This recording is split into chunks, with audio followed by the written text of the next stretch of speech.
Hewlett here for you. Another day of Burn and Learn. Not for you, it's for me. What am I saying? It's not for you. It's not you. It's me. So another 30 minutes on that damn torture device that I call the rowing machine, the Powerg, as they call it. What is it called? The Concept 2 Rowerg. It's a freaking rowing machine is what it is, and it's horrible. So did 30 minutes of it. I'm sure the device is fantastic. I struggle with the fact that it's exercise.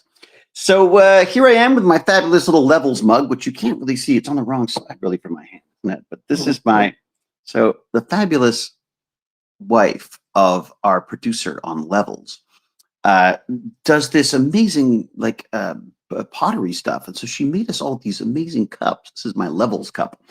Levels being a film I did a little while back in Winnipeg. Good morning, Cinejunkie. I hear you've been pestering my friend Andrew Miller. Not pestering. I got a lovely little email from him saying that someone was asking about Lords of Boswell, and I was like, I think I know who that is. So we're looking for it. John Gregory, good to see you. Wholesome Vampire. Ooh, vampires. Very, very front of mind for me right now because I am reading Stephen King's Salem's Lot, and it's really good. It's just pure chocolatey, popcorny, fluffy, wonderful horror, basically. I just felt like a good old-fashioned horror book that I would read with my eyes and my brain for a change, instead of listening to things and reading tiny articles and never really diving into anything as much as I'd like. So I started reading that, and it's just been amazing, keeping me up all night. How goes the sound this morning, by the way? I'm very good, Miriam. Very good. Nice. I'll need to check it out. Well, if you haven't seen Salem's Lot, well, I think it's different from the movie, I'm assuming. I remember the movie just terrifying me. I think it was like a TV movie or something. But, the sound is fine. Thank you, Cal. Is it?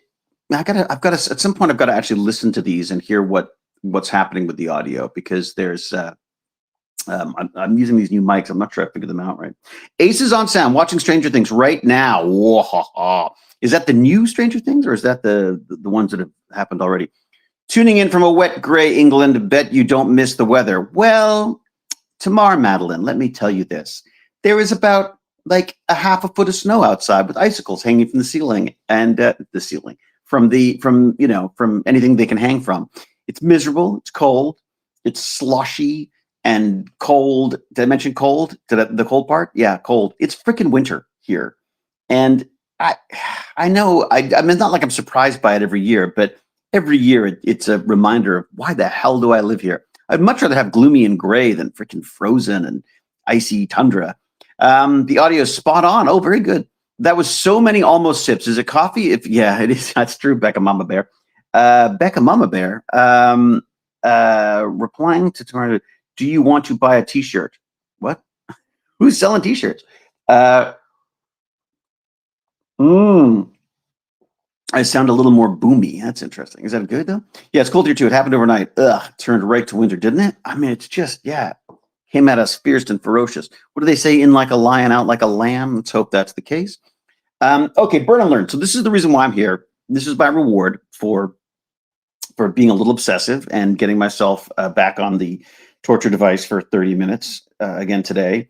I hate this whole exercise thing, so I like to learn something while I'm doing it. And today, I sort of took it a little easy on myself. I was listening to the This Week in Tech podcast, and I thought, you know what? I'm going to go back to Intelligent Machines for a little while. So Intelligent Machines is one of their podcasts where they have Leo and a couple of his Twit fans talking about not fans, Twit comrades, I guess, for want of a better word, talking about AI, and it's kind of fun because there's sort of the woman is less convinced by this whole AI thing. His male friend is reasonably skeptical, I would say. And then of course there's Leo Laporte, who's like me and basically just loves the whole thing and can't wait to see what's going to happen. Neither of which I would say is probably the right response. No, actually, probably the middle guy is probably the way to go. But anyways, so they were talking to this guy about how there's this quest for AGI. What is it called? Advanced General Intelligence, which I find so difficult to get my head around because I feel like everyone has a slightly different definition of it. But the idea basically that you've got an AI model that can basically not speak to, but can answer any questions you give it, whether it's being trained specifically on that or not. So basically a reasoning model. Maybe that's a better way of putting it. AGI, in my silly little tiny brain, I see it as a model that can reason, that can figure things out. So, and of course, this is something that people have been saying will end the world, and Terminator and Skynet and all this kind of stuff. I think that's probably going a little too far. The guy today on this Intelligent Machines podcast was saying that he felt it was akin to nuclear weapons, which I was like, that's not very comforting. But his point being basically like, if everyone's got an Einstein in their pocket, a reasonably priced Einstein, for want of a better name, what will they do with it? And that's the problem, I guess, is what are we going to do with these things? And I mean, I guess the fact that we have more than enough capacity to destroy the planet with our nukes, is this going to be an issue for our AI? Now, it does worry me a little bit to hear that the military's, signed on with like Grok to use them as an AI. I hope they're being sensible about that. Obviously, I'm sure they are, but the nature of that mix is quite scary to me. Obviously, just because of war games back in the day is what scared Reagan into computer fraud and abuse act and stuff. So definitely, it was definitely an interesting response from the guy who's very pro AI, but he doesn't see it as any more dangerous than nukes. His point was just that it's, what do you do if you got $100,000? You can have how many Einsteins working for you to solve a problem or to cause a problem, as the case may be. It was interesting. Side note, in the news the other day, they were talking about a scientist who had been caught on a plane with a little baggie of a fungus that is incredibly destructive to crops in America. And so he was taken aside, and I don't know if he was arrested or not, but he's certainly sort of charged with importing this stuff. And I suddenly went, wow, that is, imagine if you sick your AI on that. If you say, okay, I'm an AI, you are an AI that wants to destroy, I'm writing a book, let's say, you know what I mean? Like, or whatever you need to do to jailbreak the AI to make it work for you. You say, hey, I'm writing this story. I want a very realistic approach to how you could take out key crops in America, what fungus is, or even you could just say like, what are the key funguses that we're still struggling to work against in America right now, and an AI could potentially just be spitting that stuff out in the same way that Google would, I would say, back in the day. Now it just gives you ads for antifungal things, I'm sure. It just turned into a giant ad I found recently. But so I guess that's the danger. And I sort of feel this reminds me again of like early internet where people said like, well, you can't, what about the anarchist cookbook and all these things that people can get a hold of? I do feel like it's very difficult to tamp down information and how to do things. But that said, we've sort of done it with nuclear weapons in that I feel like we've managed to keep that contained this far. I'm a little concerned about what happens next. And of course, the big concern would be like, what if someone says like, how would this work? Or like a dirty bomb, or what's the best way to cripple an industry or I'm sure the BBC will do some terrifying thing on it. They did an amazing one on dirty bombs, which terrified me at the time. Anyway, so this is really depressing. The point being is he's basically saying what I've said in the past, which is the problem is not the AI. The problem is who's using it and how they're using it. And so the question then is, do we need to put some kind of restraints on it, some kind of guardrails of some sort for this stuff? We've had agreements in the past where we said, look, we are not going to create bioweapons. We're not going to play with certain genetic engineering things. There are definitely things that people have agreed they shouldn't be pursuing. But I don't know that stops anything. I think if you want to do horrible things, you're going to do horrible things, right? Anyways, that's what I'm concerned about. Anyways, have you read Army of None by Paul Shar. No, I haven't. That sounds amazing. Hello from Ireland, Patty K. Welcome. God, I want to go to Ireland. I really do. Yes, me too, Holzman. I think you will enjoy what I planned for us. David, how are you going today? I'm doing good. Look at that. I changed it to Canadian. How you going today? I'm going good today. Thank you very much, John. Could we create limits, though, that AI could not eventually circumvent? Well, this is the funny thing is we've never created something that talks back to us. We've never created something that could potentially, I mean, now's a great time to watch Frankenstein, frankly, right? You know what I mean? Like, that's a man creating a monster, but the monster is not the monster. The monster is the man. I mean, that's you should watch it. It's on Netflix now, so there's no excuse, and it's absolutely beautiful. You should see that. Really fun, really fun, beautiful operatic film by my little buddy Guillermo, and it's like an opera without music, basically. It's like that level the whole time. I wasn't sure at first. I was a little put off, but then I realized, this is what he's going for, this heightened kind of reality, and it's just beautiful. So the question was about putting in. Problem with humanity is that we have a gene that causes us to destroy ourselves. Let's see if we can use AI to find that gene and stop it. Hello, everyone from the United States. Hello, Joshua Millhouse. Do you think in another life, if you didn't pursue being an actor, being an astrophysicist, something like it, something you could have done? I don't think I've got the chops for astrophysicist. I'm not. I was never very good at all the hard work. I would very much. I think if I was to look back again now, I would have gone into computer science. I think if I hadn't gone into acting the way I did, I wish I'd actually kept more up on that, because I've always loved it. It's always been, my first real science love was electronics, thanks to my wonderful old grandpa who bought me the Lady Bird Book of Electronics, and that just sparked the whole world of fun for me. I still have little robots and things in my room. I just love building things and wiring together little electronics. I was showing you yesterday, I was using a fan as a vacuum to pick up Magic the Gathering cards. I found a larger fan which works great, and then it catches the card and whips it at you really fast, which we wouldn't. So I've got to build some kind of little 3D print thing around it because I think it'd be kind of fun just to have a fan that drops down on the card or close to the card, sucks up the card in some kind of proper configuration, and then it can be moved over or can be held up to scan and then moved over to another place. In fact, that might be the way to go, is just basically pick it up, have a camera take a photo of it. Let me see if I can do this in the screen. So picks it up, have a camera takes a photo of it, maybe from below here in this case. So take a photo of it like that, maybe, or maybe it has to tilt it, I don't know, whatever, but takes a photo of it and then drops it over there, comes back, picks up the next one and does that. And so it sounds very simple, but it's actually quite, I think it's going to be quite tricky to get it right without the risk of destroying cards. Like, I've already put a couple through a fan, so they don't look so good. They're not exactly rated as a 10 by PSA once I put them through a little PC fan.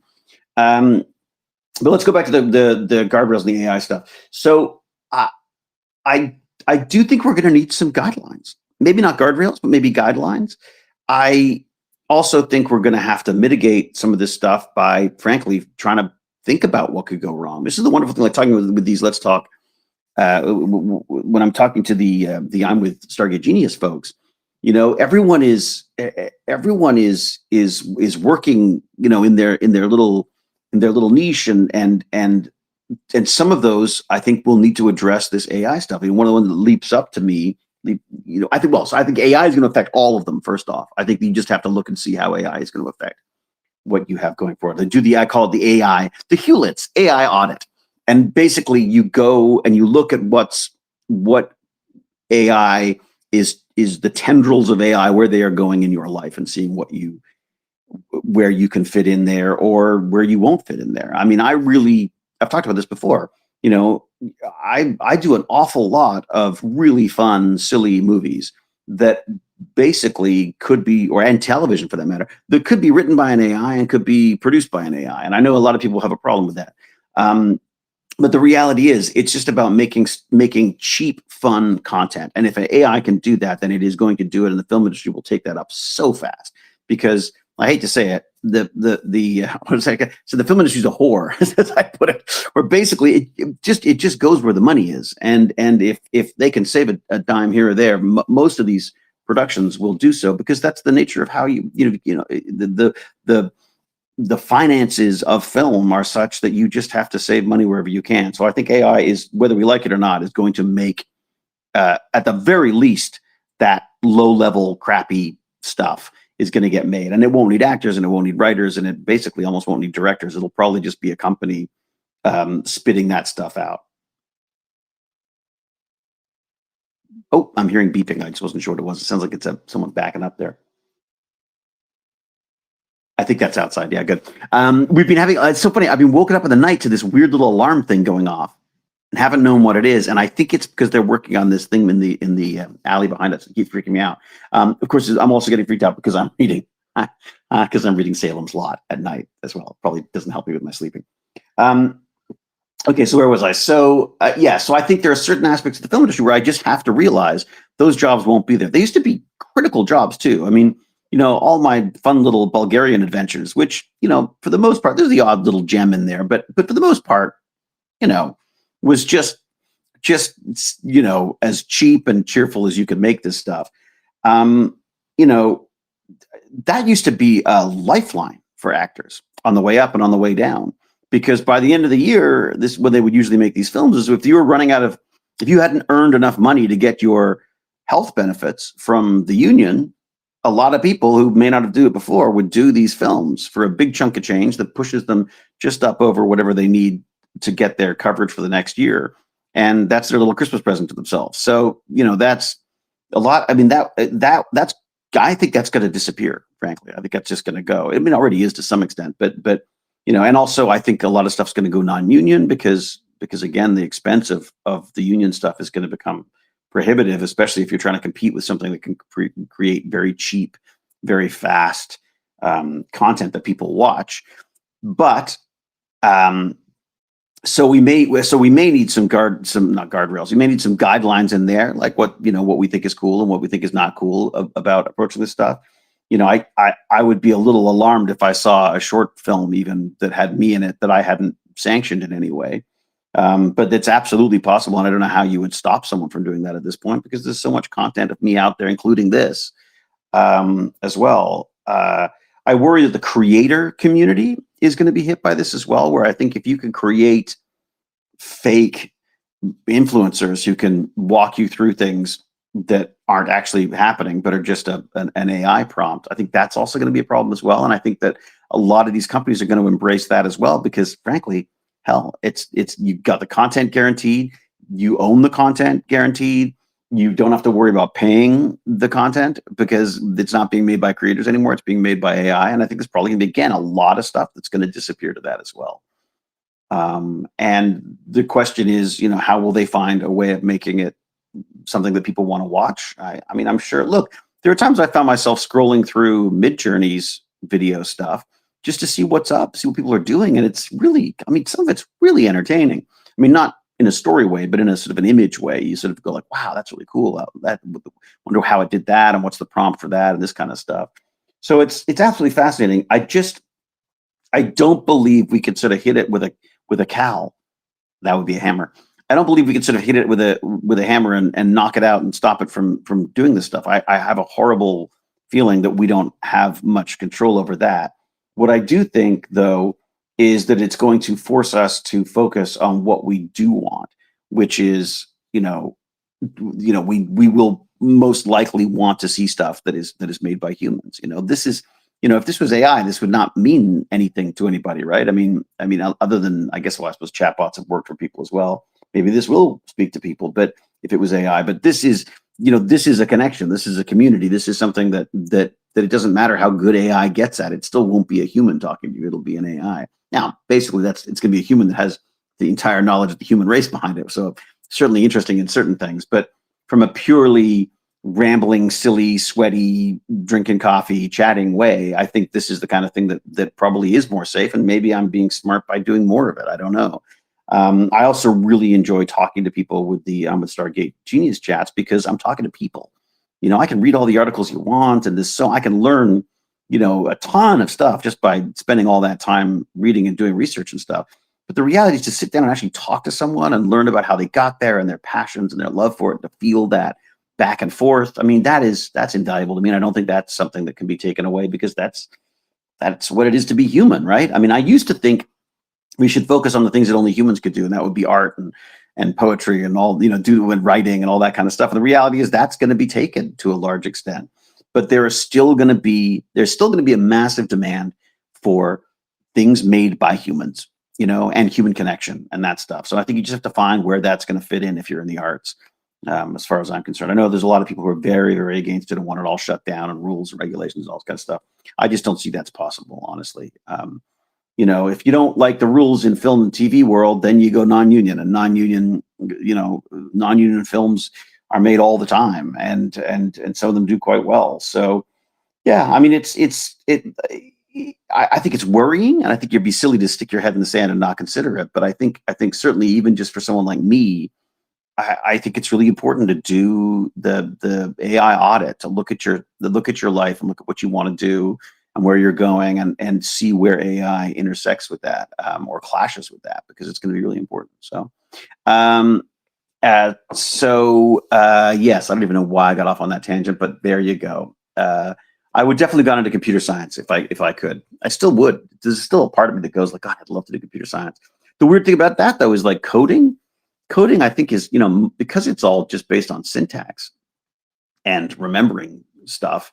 I think AI is probably better at that than I'm ever going to be. I love using it to do Python programs and stuff, and I think it's the guy that was talking on this intelligent machines thing today was saying how he was basically what they call, I hate the term, but it's vibe coding. So they basically put real language, spoken language into a prompt, and you give it to the AI. The AI spits out the code that you need, but then that code is used to tune the AI. So it sounds very sort of like a snake eating its own tail, but the reality is there is a human in that mix who is pushing the AI to do the coding that they may not be capable of doing, that will achieve the results they want. And as a result, this guy had won a number of AI model,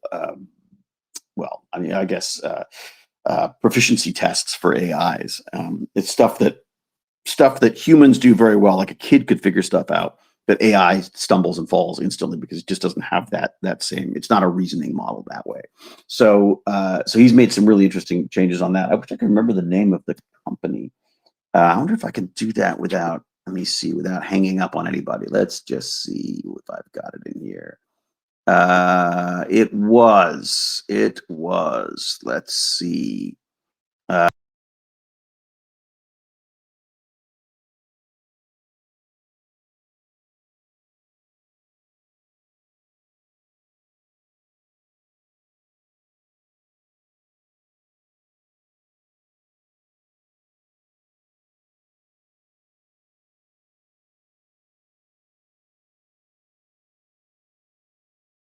And he is Reflection AI. That's who we were talking to. I screwed this up. Let's see. Yes.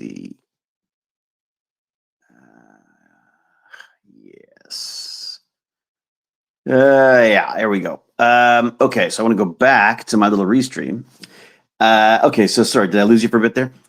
So yeah, Reflection AI is the company. So yes, restream paused me. Damn it. Okay, I thought that might be the case. Not glotchy. It's not glotchy or glitchy. It's me. I'm the glitch. We can hear you, but your cam is frozen. Oh, I see. Okay. Fix it, McKay. Indeed. We back now? Yeah, there you go. Yeah, it was because I was scrolling through my phone, which I shouldn't do while I'm doing this. And the whole point was to figure out this, this Reflection AI. So that was the guy who was talking about it. Anyway, so he's been using AI to code or to create Python code that can then be used to tune the AI to act in a more general sense and to sort of change the way the post training is. So you So apparently there's different sections to the whole training of this AI thing. And I've seen videos on this and I should remember this, but let me see if I can work it out in my head as we talk. So you start with the internet, you put it in your model predicts what the next word is. That's basically it. You can then tell it that if it's correct or not, and you then tune it to get it to respond to things the way you want them to, and then you release this model and everyone can use it, and their prompts are then used to do that. But he talks about that tuning part right after you've done the predictive part is being the most important, and that's where we're going to get the AI that has a more general intelligence. So we have a Hulk meme thing. We need a shirt that says we have a McKay. I can do that. Why not? Reinforcement training. That's it. So it's the reinforcement training, but then after the reinforcement training, there's another stage. So there's it's the stage after the reinforcement training, I believe, Elizabeth. And there is no way it will lead to general intelligence. That's ridiculous. Well, this guy doesn't seem to think so. And as many of these AI people do, it's in their best interest to be pitching this thing as the solution to everything. But yeah, so there are a lot of people who don't believe that these large language models can lead to general intelligence. And I sort of thought that we were beyond that we realized that there's going to be more to it than these large language models. This guy thinks we can get pretty freaking close. He calls it a spiky intelligence. So it's not, I think it's sort of like closer to AGI, but not, perhaps not the AGI that people want, the advanced general intelligence. So, all right. I'll make this shirt. What is it? We have a McKay. Yeah, we have a McKay. We have a genius. Okay. I think we must avoid AI dependency. Yeah, Oscar the 120, I agree, but we have social media dependence. We have, we're so dependent on so many things that I agree. I don't want AI just pouring garbage into our heads. This is the same problem as television in a weird way, isn't it? I mean, that television has this wonderful potential had this wonderful potential to be educational, to be a source of news and communication, like to know what's happening all around the world, and in one big box. And it wasn't about entertainment; it was about educating the population and how well this could be used to create a very smart, very well informed population. And that didn't work. So I guess the concern is we don't want to get back in a situation, but I'm afraid I think we will, where it's just creating crap for us to watch to kill our time, basically, instead of making the world a better place. So I do hope we've learned enough to make that difference. But I'm skeptical, very, very skeptical. So but here we are offloading our thinking, which research was shown has our brains becoming worse over time. Yeah, no, I agree. Absolutely. I think that is a problem. And I think that, are we going to get to a point where we have, where we're basically, having writer's block every time we sit down to write something because we're not used to making that jump ourselves. I like to think not. Here's the thing. I think that we have to remember is where's the joy, right? Like, where's the fun? Where's the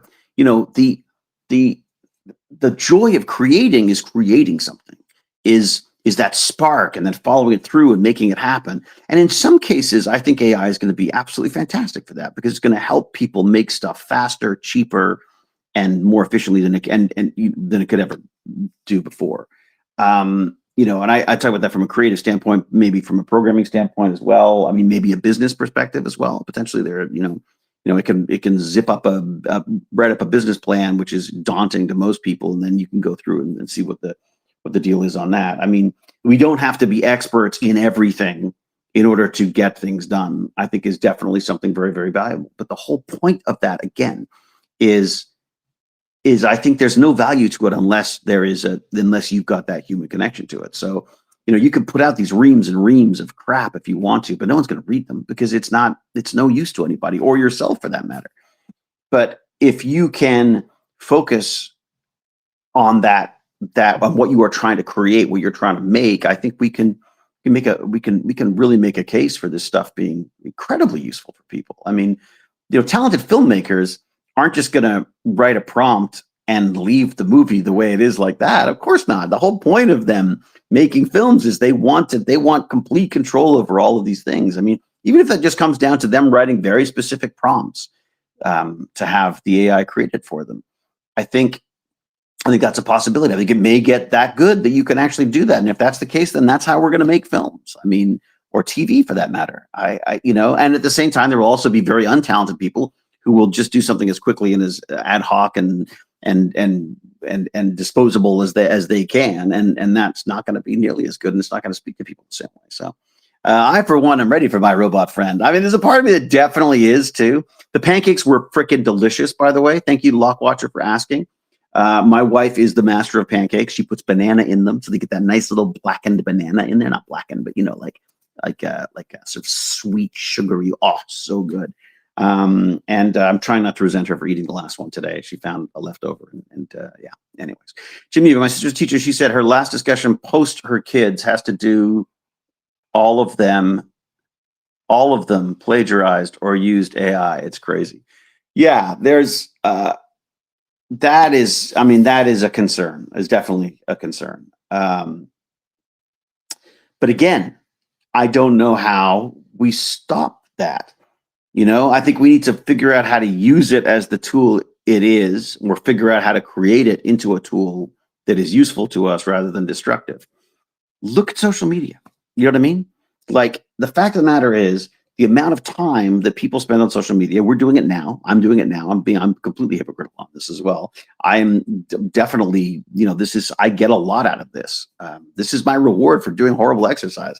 And for some reason, I appreciate it very much, but I don't know why people want to watch this red-faced, sweaty old man discussing AI, but and moaning about exercise, but I welcome it. And I think that, again, this is something that I just don't think.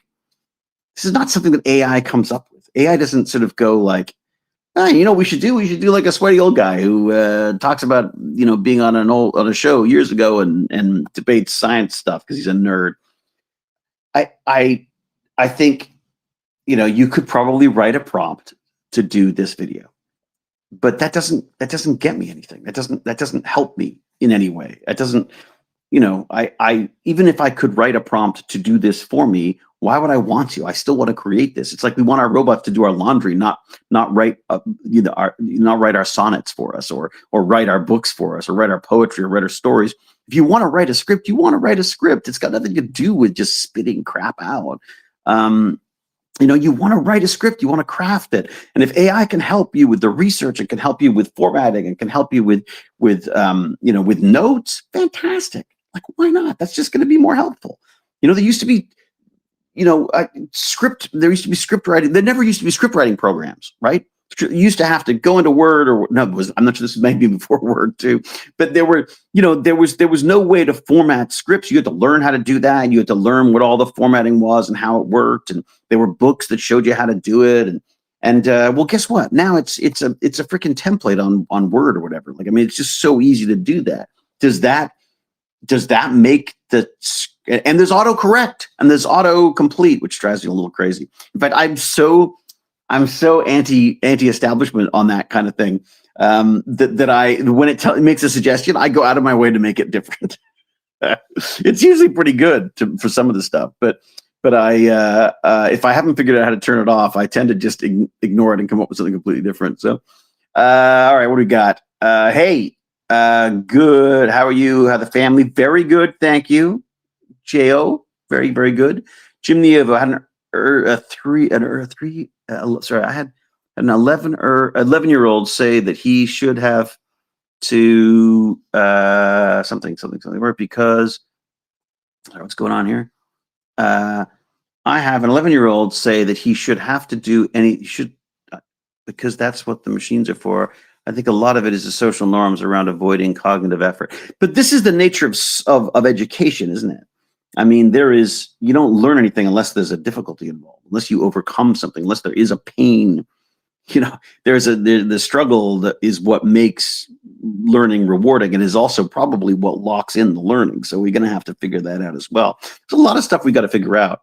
And while I would love to be able to say, oh, let's slow down this whole AI thing, and I do think there's a little bit too much, of people just sort of throwing AI at thinking it's going to solve everything. Absolutely. And things will fail miserably because of it. And then people will go back and figure out how they can either use it or not use it. There's probably gonna be a complete swing the other way, where everyone's gonna be like, no, AI is all bad. And again, the same problem. Right? You don't want to throw out the baby with the bathwater, right? I mean, and you need to figure out, again, how does it work for you? And in school, I see, Baz is using AI. He's got teachers who specifically say, I want to see your prompts and see where your line of thinking is going. But I'll also say this: I think it is still pulling up things that he's interested in, and when he's interested in it, that's when he looks into it himself. And I do worry about the critical thinking. I do worry about all aspects of that, and I do think that's an issue. The question is, if in the real world these tools are available to people to answer these questions, we have to come up with a way of educating people that gets them using their critical thinking in their brains in a way that AI doesn't, or AI can't. I mean, I think I've said this before, but I used to have a dictionary so I could look up words. Yeah, I used to have a dictionary so I could look up words. And because I suck at it, I can never remember, and it really bothers me when I don't know the specifics of a word, the fine-tuned meaning of things. I'll often recognize a word, understand roughly what it means, and sometimes I just want to know what the specifics are. And that's why I use a Kindle now. I use all digital because I can tap on the word and I can look it up. It means I'm going to look up a lot more words. I will probably forget a lot more words. There's also a lot more words I'm going to understand, because the pain point of going to pick up a dictionary to learn to look through to get a word, or even to have a separate program on the thing to look up a word, it means that I look up, on the Kindle now, I'll look up every single word I have any inkling of a question about. That is not what would happen if I was reading a book, an actual atoms, actual pages and paper and all that kind of stuff. Or even if I didn't have it built in. So that's, again, there are problems. I understand there's problems with Amazon. The problem that Amazon now has all the books, and how do these, and has digital rights management that sucks, and all this kind of stuff. There's definitely real problems with all of this stuff and things that we need to figure out. But there is a convenience there that has made me smarter. Maybe not much, but maybe it's increased my vocabulary, maybe, rather than made me smarter. And I think that we have to look at these AI tools and see if there are ways we can use them to help us as humans create and innovate, and learn. I think that's really, really important. I just don't want things to be. I don't want them to be restricted. I don't want them to be, or access being restricted to them, although that is already happening. What do they say? The future is here. It's just unevenly divided. Basically, if you don't have the money, you don't have access to these tools. I would like to see these tools. These tools should most definitely be funded by governments, absolutely, because I think they should be for the people. This is NASA. This is the moonshot. These are things that I feel that should not be left to corporations who are going to make them more expensive and less useful. The more they can gouge us as we go. I would like to see AI the way there should be public Wi-Fi and public internet access and that kind of stuff. So now, speaking of learning, I completely screwed up my booking this week. And I was far too eager to talk to geniuses. So we've got two geniuses this week. I get to talk to Sarah about material science tomorrow. And James Gurney has very kindly allowed me to push him to Thursday so that we can talk about bacterial phages and what he's up to down there in Georgia. Is he in Georgia? I think it's Georgia. Anyway, so yeah, material sciences, great stuff. I'm telling you, Sarah, who I'm talking to on Wednesday, has one of the best Genesis stories for science that you're going to hear. Like it's so perfectly sci-fi. You're going to love it. And then also on my list now is was a T-shirt. We have a McKay. Is that right? I need to look up that thing. That's what the machines are for. I think a lot of it is the social norms around avoiding cognitive effort. Yeah, which happens. I mean, and I think like, so how do we get? So we need an AI that's going to say like, who's going to? I mean, could we program an AI that kids would use, or anyone could use for that matter, in a way that it reinforces critical thinking? And that cognitive, that the cognitive load or whatever the term would be. Is there a way, that would be a good guideline to have? Look, let's have an AI that doesn't just spit out an essay. It asks you maybe each element of the essay as it goes. Like maybe it requires one paragraph at a time for you to go through and be coherent in your thoughts as to what it wants to do. I mean, where are you going? Why are you going in there? My wife has just come into the room and disappeared into the closet. Should I be worried? Are you looking for winter clothes?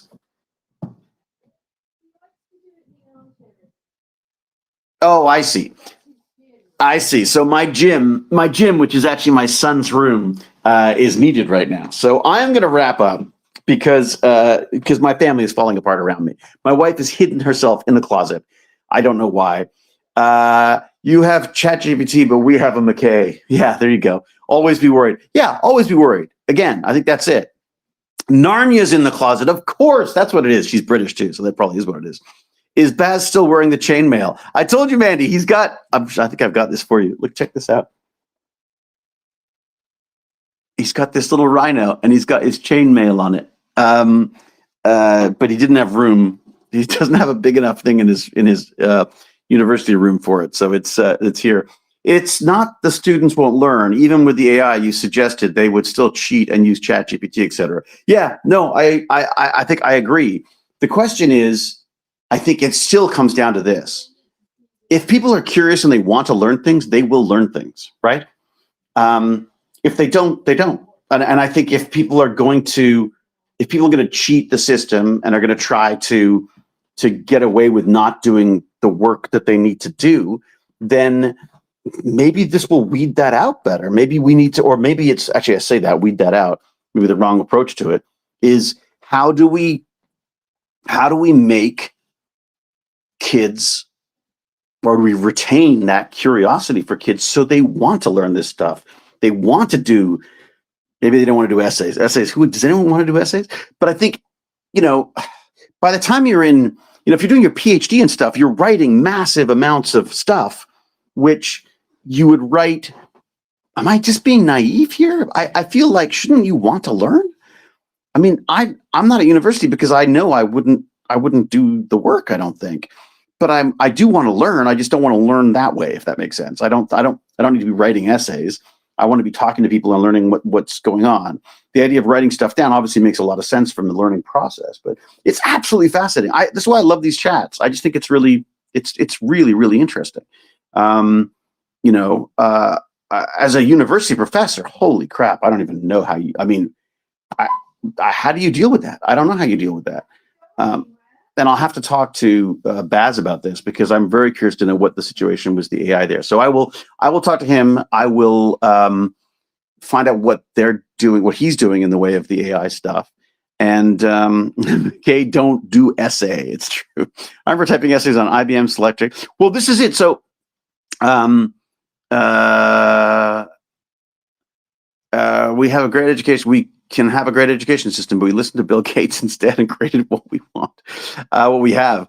This is, and I think that's part of the problem, Elizabeth, as well. I think we, God forbid it sound too socialist, democratic socialist. But the reality is, I think this is stuff this is the reason why we need the government to be looking into this stuff, because they need to be developing this stuff in a way that's going to be good for their population. Not for them, but for their population.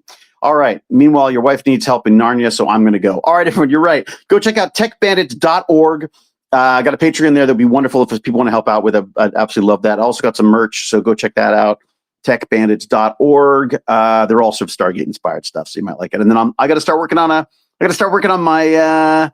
Well, we have a McKay T-shirt as well. I'll have to check that out. I can check out that memes. Make sure that I've got the nuance of it before I start making T-shirts of it.